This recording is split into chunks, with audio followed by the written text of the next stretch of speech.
नमस्कार। मैं उम्मीद करता हूँ कि आप लोगों ने पिछला वीडियो देख लिया है और उसमें जिस चर्चा को मैंने शुरू किया था, उसी को इस वीडियो में भी हम आगे बढ़ाएँगे। अभिनय और अभिनय का वो पक्ष जो हमें अपने मस्तिष्क में, दिमाग में बिठाना पड़ता है, किसी किरदार के लिए, किसी पात्र के लिए, किसी चरित्र के लिए।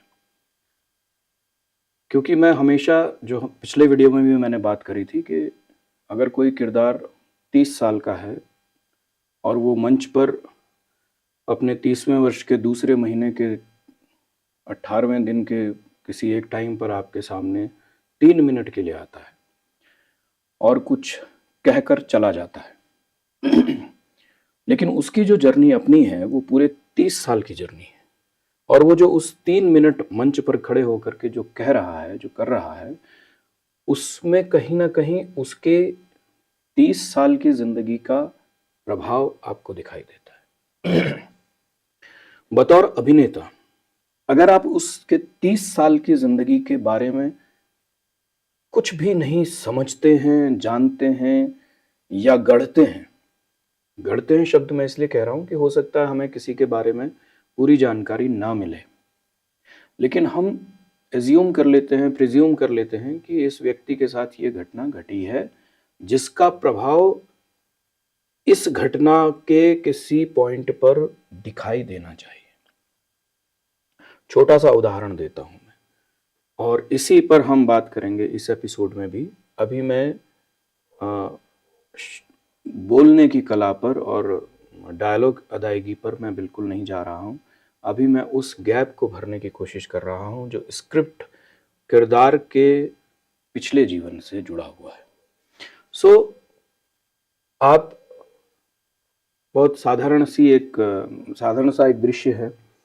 आप कल्पना कीजिए कि एक लड़का और एक लड़की प्रेमी युगल, या लड़का एक लड़की को पसंद करता है और वो दोनों एक पार्क में पहली बार, काफी दिनों से देखा देखी चल रही थी, पहली बार deliberately in the name of date वो एक पार्क में बैठकर मिलना तय करते हैं और उसके बाद वो तय करते हैं कि हम आपस में बातचीत करेंगे। बहुत साधारण सा दृश्य है। हमारी हर फिल्म में, कई नाटकों में इस तरह के दृश्य होते हैं कि लड़का लड़की पहली बार जब मिलते हैं। फिल्मों में तो आम बात है। अब आप ये सोचिए कि अगर लड़की पहले आ जाती है और लड़का बाद में आता है तो क्या रिएक्शन होगा लड़की का और क्या रिएक्शन होगा लड़के का। आपको ये दृश्य अभिनय करना है इसमें। अब आपको लड़की के रिएक्शन साथ के साथ लड़के के रिएक्शन के पैदा होने की वजह उसकी पास्ट लाइफ में दिखानी, समझानी पड़ेगी।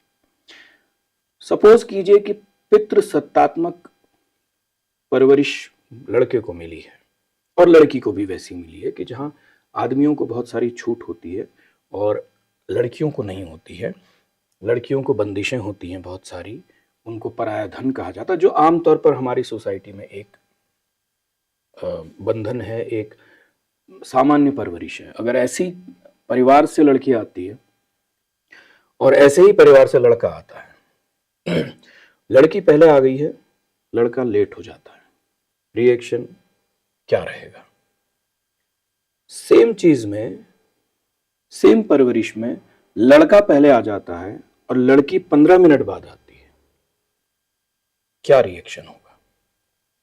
कंडीशन नंबर 1, पहली सिचुएशन में जहां लड़की पहले आ गई है, वहां पर इस सिनेरियो में जहां पितृसत्तात्मक है, पुरुष प्रधान समाज है, तो सामान्य तौर पर लड़का आकर के, क्योंकि एक रोमांटिक जगह है और रोमांटिक डेट है, लड़का आकर के सिंपली कोशिश करेगा कि मैं किसी तरह से, मेरे मुंह से मतलब सॉरी निकलने की नौबत ना आए। अरे यार वो हुआ ये कि वैसा हो गया था, अच्छा तुम ठीक हो, हाँ मैं ठीक हूं, अच्छा कोई बात नहीं, बात खत्म हो जाएगी इतने में। अब दूसरी सिचुएशन जहां लड़का बैठा है 15 मिनट से, लड़की लेट हो गई, क्या रिएक्शन होगा? अरे यार, मैं यहां इतनी देर से बैठा हुआ तुम्हारा इंतजार कर रहा हूं,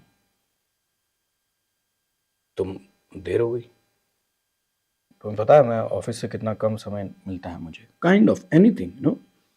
तो ये एक पितृसत्तात्मक पक्ष को दर्शाते हुए रिएक्शंस हैं।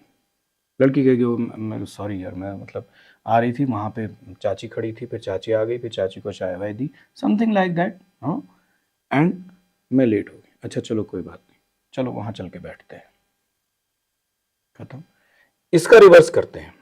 हमने क्या किया, दो सिचुएशन बना ली, एक में लड़का लेट आया, एक में लड़की लेट आई, लेकिन दोनों हैं पुरुष प्रधान समाज की परवरिश में पले बड़े लोग। उल्टा करते हैं दोनों। अभी हम ये करते हैं कि लड़की जो है वो ओपन माइंडेड फैमिली से है, जहां पर ऐसा कोई पितृसत्तात्मक नहीं है। लड़का कंजर्वेटिव फैमिली से है, जहां पितृसत्तात्मक है। दृश्य बदल जाएगा, एक्सप्रेशन बदल जाएंगे। उसी का उल्टा कर दीजिए कि लड़की कंजर्वेटिव फैमिली से, लड़का ओपन माइंड है, और लड़की लेट हो गई है, तो लड़का आश्वस्त है कि लड़की आएगी, लेट हो सकती है, उसके ओपन माइंड है, तो वो अपना बैठा हुआ है ना, और वो कुछ चीज़ें खाने पीने की या समथिंग कोल्ड ड्रिंक लेकर के वो लाया होगा अपने साथ में, क्योंकि वो इक्वलिटी, वो मतलब हमारे पुरुष प्रधान समाज में खाने पीने की चीज़ें लड़कियां लेकर के आएंगी, लड़का टहलता हुआ आ जाएगा। लेकिन अगर वो लड़का ओपन माइंड है तो वो कहेगा ठीक है, डेट पे बुलाया है, पार्क में बैठने का मन है, ओपन स्पेस में, तो कुछ खाने पीने की चीज़ें लेके चलता हूँ, काइंड ऑफ। सो ये जो चीज़ें हम सोच रहे हैं, डेवलप कर रहे हैं, इसकी जड़ कहाँ है? वहीं उसके 30 साल के जीवन में, उसके 25 साल के जीवन में। सो भले ही वो यहाँ पर नरेट ना की जाए, ये ना बताया जाए कि ये लड़के की उम्र 30 साल है, इसकी परवरिश ऐसे ऐसे हुई है, इसके पिताजी ऐसे थे, इसके माताजी ऐसी थी, इसकी मौसी, दादी, दादाजी, चचा, ताऊ ऐसे थे, कुछ नहीं बताया जा रहा है, लेकिन उसका बिहेवियर तय कर रही है वो घटना है। एक और उदाहरण मैं लेता हूं। एक संवाद है कि एक लड़का एक लड़की से एक संवाद बोलता है। वो संवाद ये है कि मुझे तुम्हारी आंखों की रोशनी से तुम्हारी आंखों की रोशनी में मुझे अपनी जिंदगी की रोशनी दिखाई देती है, और मैं चाहता हूं कि हमेशा ये रोशनी मेरे जीवन को जगमगाती रहे। तुम्हारी आंखों में मुझे मेरी जिंदगी की रोशनी दिखाई देती है, मैं चाहता हूं कि इस रोशनी से मेरा पूरा जीवन जगमगाता रहे। This is line between two hero heroine के बीच में। सिचुएशन बनाइए, एक लड़की बैठी है, एक लड़का है। फिल्म के हिसाब से मैं कहूँ तो जो पहले जो डिस्टेंस होगी वो ये होगी, और ये डायलॉग इतना खूबसूरत है और इतना क्लोजी सी इसमें फील आती है कि लड़के को पास आना पड़ेगा, तभी उसको सामने आंखें दिखाई देंगी, तभी वो उन आंखों की बात कर पाएगा। एंड लड़की को ये बहुत ही लाइंस जो हैं बहुत शायराना लाइन लग रही हैं, अनबिलीवेबल लग रही हैं। आजकल कौन ऐसी लैंग्वेज में बात करता है, पर ये लाइन बहुत अच्छी है। मुझे लगता है कि किसी भी लड़की को, किसी भी लड़के के मुंह से ये सुनना बहुत अच्छा लगेगा। अब लड़का ये लाइन बोल रहा है कि तुम्हारी आंखों की रोशनी में मुझे अपनी जिंदगी की रोशनी दिखाई देती है, और मैं चाहता हूं कि इस रोशनी से मेरा जीवन, पूरा जीवन जगमगाता रहे। तो आपको उन दो किरदारों के बीच की दूरी तक ये दिखाई देगा इस संवाद में। इस संवाद को कहने वाला व्यक्ति कैसा होगा, इसका मतलब यह है कि वो ये कहना चाह रहा है कि my life is too dark before you. आपके आने से पहले मेरी जिंदगी में इतना अंधेरा था कि मुझे आपकी रोशनी, आंखों की रोशनी से अपनी जिंदगी रोशन होती हुई दिखाई दे रही है। सो ये डायलॉग पैदा हुआ कैसे? कि उसकी लाइफ में पास्ट बहुत कष्टकारी रहा होगा। और लड़की अगर एक सामान्य परिवार से है, जिसके माँ बाप भी हैं, खुशियाँ भी हैं उसके घर में, और तो उसको लगेगा कि कैसी बात कर रहे हैं आप, ऐसे थोड़ी कोई बोलता है। तुम यकीन करो ना करो, लेकिन ये सच्चाई है। शी विल देखेगी कि ये मजाक तो नहीं कर रहा, ड्रामा तो नहीं कर रहा है, सच भी बोल रहा है कि नहीं बोल रहा। मतलब ऐसे कौन एक्सप्रेस करता है अपने एक्सप्रेशंस को, पर उसने किया है, और बहुत सिंसियरली किया है इन 2 लाइन्स में। तो लड़की उसको एक बार देखेगी कि भाई मतलब ऐसे कौन बोलता है, क्यों यकीन नहीं है? मतलब नॉर्मल लाइफ में हम ऐसे शब्द थोड़ी बोलते हैं, तो कैसे बोलते हैं? नहीं ऐसे मतलब ये तो कविता सी लगती है, शायरी सी लगती है। हाँ, पर मेरे लिए तो यही सच है। इस आर्ग्यूमेंट के चलते लड़की और लड़के के बीच के संवादों में एक अविश्वास है लड़की की तरफ से, और एक लड़के की तरफ से यकीन है कि नहीं, मैं जो बोल रहा हूं आई मीन इट। एंड जब वो 3-4 लाइंस के आर्ग्यूमेंट के बाद लड़की को यकीन हो जाता है कि नहीं, ये वाकई दिल से बोल रहा है, इसमें कोई लफाजी नहीं है, इसमें कोई नकलीपना नहीं है, इसमें कोई बनावटीपन नहीं है, डायलॉग शायराना है, थोड़े साहित्यिक हैं, नॉर्मल नहीं है, पर इनमें सच्चाई तो है, ये उसकी आंखों में उसको दिखाई देता है। तो लड़की को यकीन हो जाता है कि नहीं, ये मुझसे इतना प्यार करता है कि वाकई ये मुझे पूरी जिंदगी अपने साथ रखेगा। जब ये यकीन लड़की को हो गया, लड़की को ये क्लियर हो गया कि ये मुझे छोड़ के मुझे बहुत प्यार करता है, इन 2 लाइन से कि तुम्हारी आंखों में मुझे अपनी जिंदगी की रोशनी दिखाई देती है, और मैं चाहता हूं कि मेरी जिंदगी में ये रोशनी हमेशा बनी रहे। 2 लाइन उस रिलेशन को एक गहराई तक जोड़ दिया उसने। ये लाइन वो तब बोल पाएगा जब वो इसका कारण ढूंढेगा पीछे तक, जैसे मैंने पहले बताया। लड़की की परवरिश, उसे लगेगा कि ये शायरी है, ये तो हो ही नहीं सकता। वो कंफर्म करती है, 2-3 लाइंस का, 4-5 लाइंस का डायलॉग होता है, एक्सचेंज होता है, लुक एक्सचेंज होता है, साइलेंस क्रिएट होता है, एंड अल्टीमेटली शी रियलाइजेस कि ये तो सही बोल रहा है, इसमें कोई झूठ नहीं है, बनावटीपन नहीं है। अब इन दोनों का रिलेशन इन 2 लाइंस के बाद क्या हो जाएगा? अगर लड़की ने ये विश्वास कर लिया है कि ये लड़के का जीवन मेरे बिना अंधेरा है, ये कह रहा है, तो उस लड़की का इस लड़के के साथ खड़े होने तक का तरीका बदला हुआ दिखाई देगा आपको। इसका वो इतना ध्यान रखना चाहेगी, वो जानती है कि इसको जिंदगी में कभी प्यार नहीं मिला, और I am the first one जिससे इसने बेहद प्यार किया है। और उस लड़की की तरफ से भी ये इतना गहराई से जुड़ा हो जाएगा कि वो इसकी एक एक चीज का मायने निकालने लगेगी। तो ये उस बैकग्राउंड से आपने इंफॉर्मेशन गैदर करी, और अगर आपको कहा जाए कि ये डायलॉग बोल दीजिए, मैं आपको सफेद कागज में लिख के देता हूं, ये 2 लाइनें या इसके बाद की 3-4 लाइनें जो मैंने अभी बोली, तो वो एक सीन है, आपको रिहर्सल के लिए कहा जाएगा। जब आपको एक्टिंग स्टेज पे करनी हो या फिल्म के लिए करनी हो, आपको यही 1 पन्ने का, आधे पन्ने का ये सीन दिया जाएगा, और आप उसको कैसे बोलेंगे जब तक आपके दिमाग में उसका पिछला जीवन नहीं है। तुम्हारी आंखों में मुझे जिंदगी की रोशनी दिखाई देती है, और इस रोशनी से मैं अपना पूरा जीवन जगमग कर लेना चाहता हूं। Can you imagine Shahrukh Khan बोल रहे हैं इस डायलॉग को? Can you imagine any other romantic hero, young Shahid Kapoor या एनीवन? फनी लगेगा ऐसा कहां होता है? इसके चेहरे पर ये डायलॉग जा नहीं रहा है। क्यों लगेगा? क्योंकि ये बहुत ही मतलब साहित्यिक लगता है। तो आपको पूरा वो फ्लेवर समझने की ज़रूरत इसीलिए पड़ती है।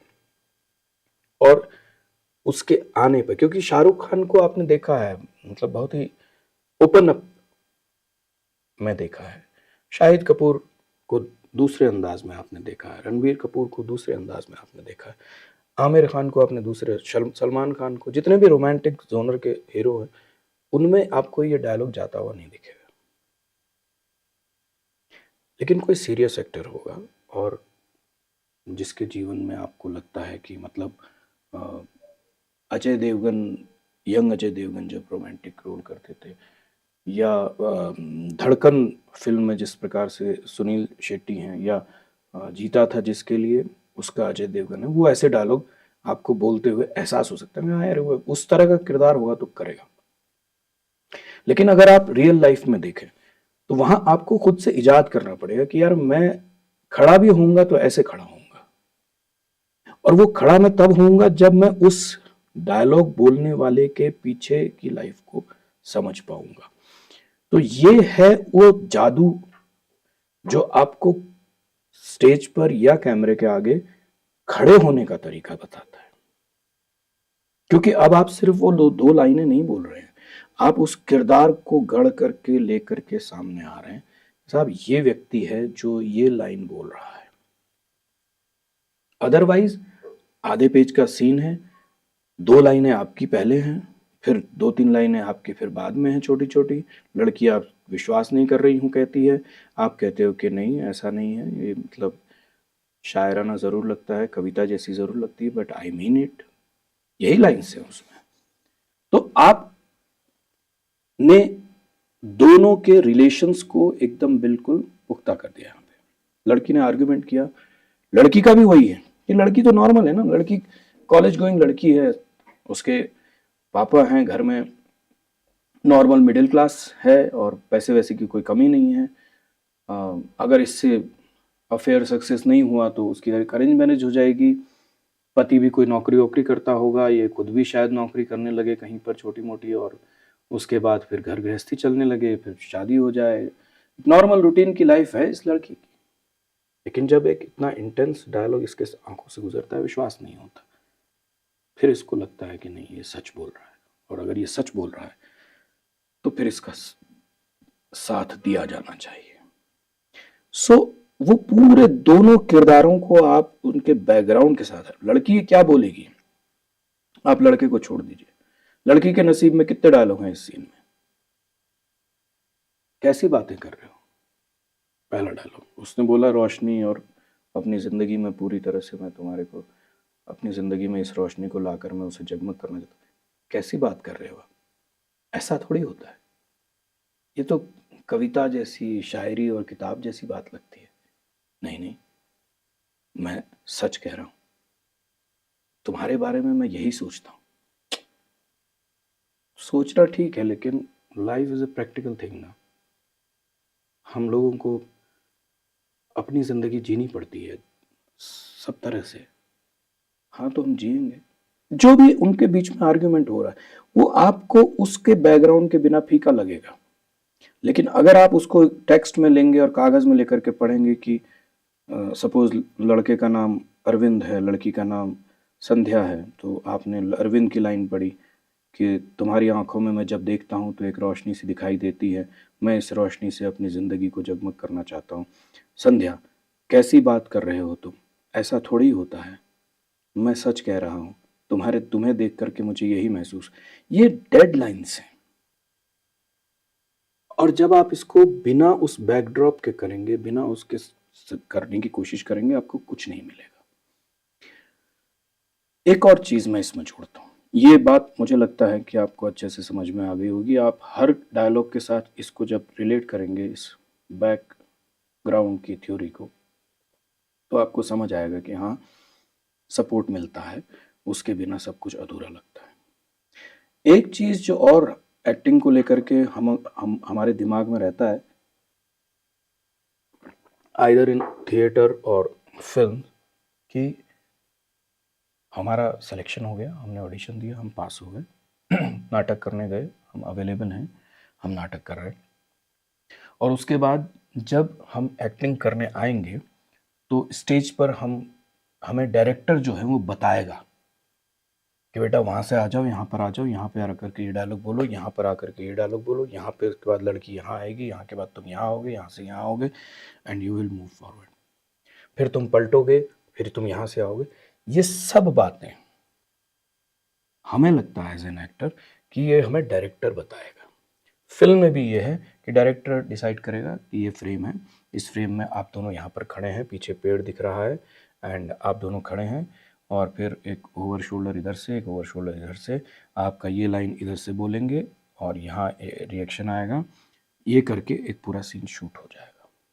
हमारा काम डायलॉग याद करना है और डायलॉग याद करके उसे बोल देना है।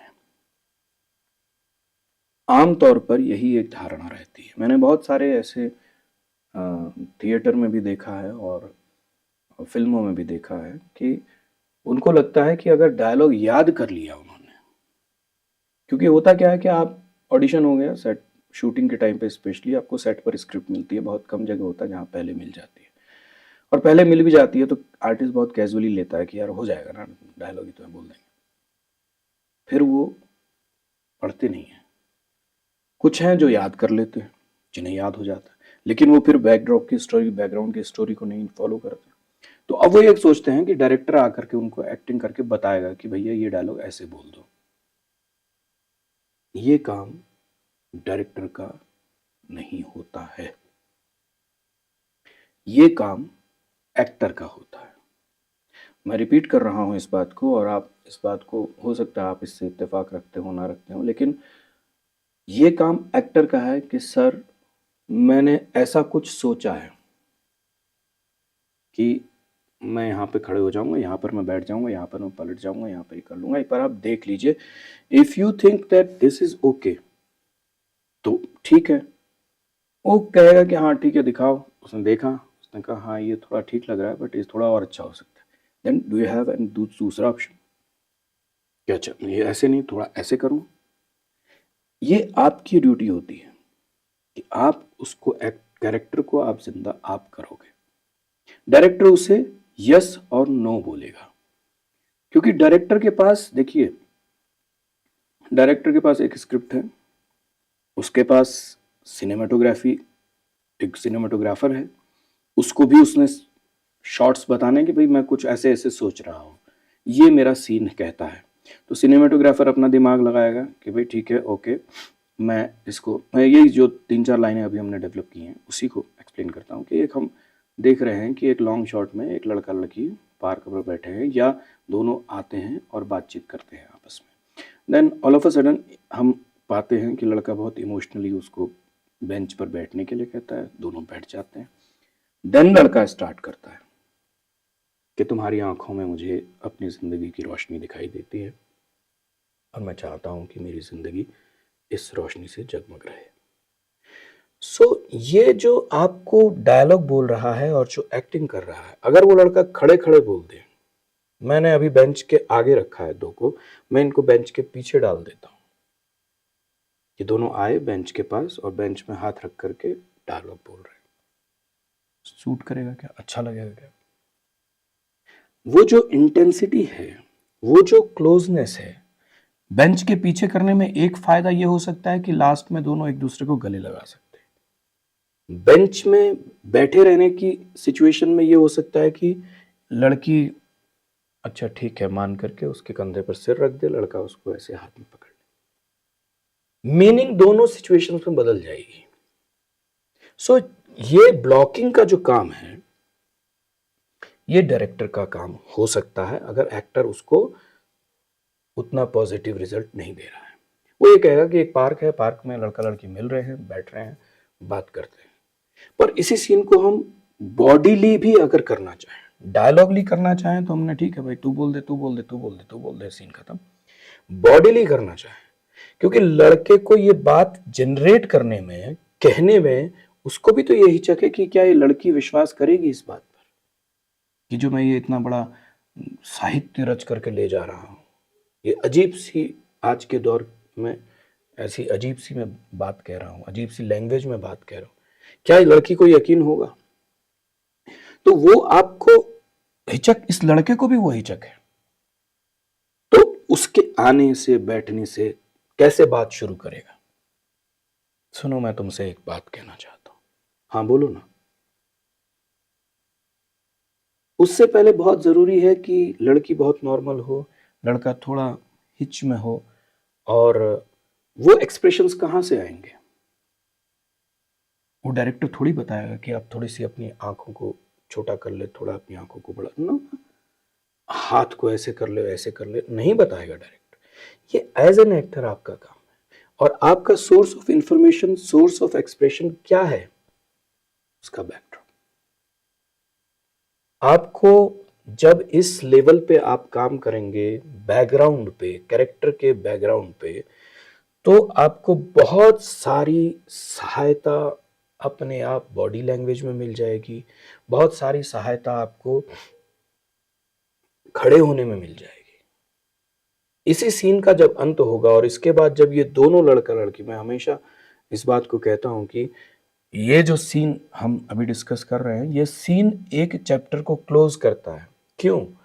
क्योंकि एक लड़का है, एक लड़की है, एक हीरो है, एक हीरोइन है, दोनों को एक दूसरे से प्यार हुआ, और उस प्यार में आपसी सहमति यहां पर आकर के तय हुई। लड़की ने रियलाइज किया कि नहीं, लड़का मुझे बहुत दिल की गहराई से प्यार करता है, तो इसका तो साथ देना बनता है। Chapter close. अब इसके बाद जो होगा, आइदर फ्रॉम लड़की की फैमिली से दिक्कत होगी, या लड़के की फैमिली से दिक्कत होगी, या सोसाइटी से दिक्कत होगी, या परिस्थिति से दिक्कत होगी। ड्रामा तो तभी होगा ना कि जब हाँ लड़का लड़की राजी है, लेकिन परिस्थिति उनको नहीं मिलने देती है। स्टोरी तो यही होती है ना, कि या तो लड़की की फैमिली नहीं मानती है, या लड़के की फैमिली नहीं मानती है, या सोसाइटी नहीं मानती है, या कोई दुर्घटना घटना हो जाती है जिससे इनको अलग हो जाना पड़ता है। यही कहानी होती है। तो लेकिन जो लड़का और लड़की राजी हैं कि नहीं है, ये वाला एक चैप्टर क्लोज हो गया यहाँ पर आकर के। ये जो हमने कैरेक्टर के बैकग्राउंड की बात करी, आप धीरे धीरे जब चीज़ों को समझेंगे, मैं और कुछ और सिचुएशंस और डायलॉग्स पे अगले एपिसोड में बात करूँगा। उन सिचुएशंस को जब मैं आपसे डिस्कस करूँगा, बताऊँगा कि इस सिचुएशन में आप इन 2 किरदार, 3 किरदारों को इमेजिन कीजिए कि ये क्या करेंगे। तो आपको उनके आपस के जो रिलेशंस हैं, उनकी पोजीशनिंग जो है, जैसे एक जिस पर मैं अगले एपिसोड में बात करूँगा। सपोज कीजिए कि एक गांव में एक भारतीय सेना का कोई जवान शहीद होकर के उसका पार्थिव शरीर आता है, और उसके आंगन में वो बॉडी उसके जो आर्मी वाले हैं वो रख कर आते हैं लेकर के। उसकी एक पत्नी है, नवविवाहिता, साल, 1.5 साल, 2 साल शादी के हुआ है। उसकी माँ है लड़के की, शहीद की, और उसके पिता हैं, और गांव वाले इकट्ठा हैं। सो इस सिचुएशन में आप देखेंगे कि लोगों के खड़े होने की जगह उनका रिएक्ट करने का तरीका बदल जाएगा।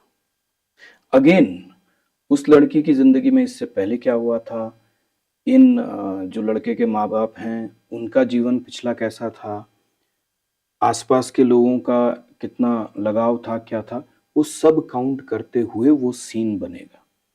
सो कहने का मेरा मतलब इन दोनों पर यह है कि हमें बहुत ज़रूरी है कि प्रेजेंट सिचुएशन में जो लोग रिएक्ट कर रहे हैं उनका बैकग्राउंड क्या है।